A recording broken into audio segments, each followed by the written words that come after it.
All right, good afternoon, Oceanside class of 2015. How's it feel to be sitting here? Finally, we made it. All right, I just have to say this real quick. Sorry. I just want to give a special congratulations to those of you who survived a Mahar course. Right? Like, that's a big deal. Think of how much smarter you are now. But if there's one thing I learned from anatomy and physiology, it's that the stress brought on by anatomy and physiology was going to shave about 7 to 10 years off the end of my life. So an even bigger congratulations to those of you who were smarter from the get-go and never signed up for a Mahar course. May the year 2070 treat you well. All right, I want to start with a joke today because, to be honest, I was pretty nervous trying to write this speech. When I started, today's the 7th, so that was like 2 whole hours ago. When I sat down to write this, I was just thinking, gosh, I'm just gonna bore these guys. I mean, I'm one of your peers, I'm supposed to inspire you. This could be the most boring thing since marching practice. Oh gosh, not marching practice. But then I remembered, hey, this is a group of kids who survived 85-minute periods of Mr. Blue rambling about feces and corn. They can definitely endure my 5-minute speech. So much about all of this is about the end of an era, but it's also signaling a new start in our lives. Regardless of your plans after Tuesday night, we're all leaving behind a very strict schedule that has been laid out for us daily over the last 13 years. We're entering this new realm of independence, both exciting and terrifying. There will undoubtedly be difficulties. Days of discomfort are inevitable. But I beg of you, do not let those temporary slumps break you down. For every single valley bottom, there's a mountaintop to be reached if you just keep going. In times of struggle, consider your hardships to be opportunities. Opportunities to grow as a person, to find your true self, to overcome and conquer fear. In your own personal life, I'm sure you can think of several struggles that, at the time, you felt like your world was crashing down. But now in retrospect, you understand how vital those experiences were to your growth as a person. Even as a class, we've gone through many of these moments together. The merger was supposed to be, doom and gloom, end of the world, we're losing our high school. But just think of the friends you've made, the culture you've created, the championships you've won as a result of what was initially a perceived struggle. Shout out to the KVAC baseball champions.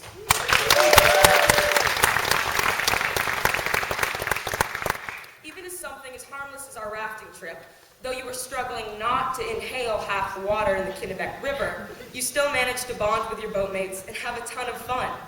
And of course, there was the infamous struggle of learning that we could not leave for lunch as seniors. That was great. Pretty frustrating, but something good did come out of that. I still have a balance in my bank account. I'm not on a first-name basis with the lunch crew at McDonald's, and I don't weigh 400 pounds. If we'd been able to leave for lunch, all 3 of those things definitely would have happened. Jokes aside, the point is, no matter where you are in life, you will come face to face with excruciating difficulty. But you can always, always find the light if you only summon the courage to turn towards it. One of the best ways to do that, to turn towards the light, if you will, is to seize the opportunities that come your way.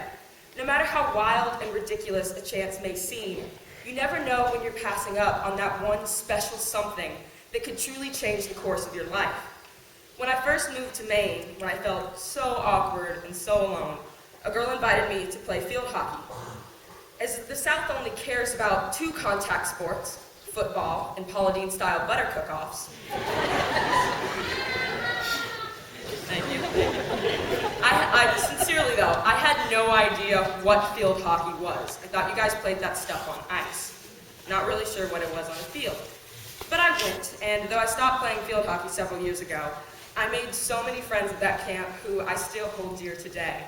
I am so grateful for that because they turned this foreign land into a home for me.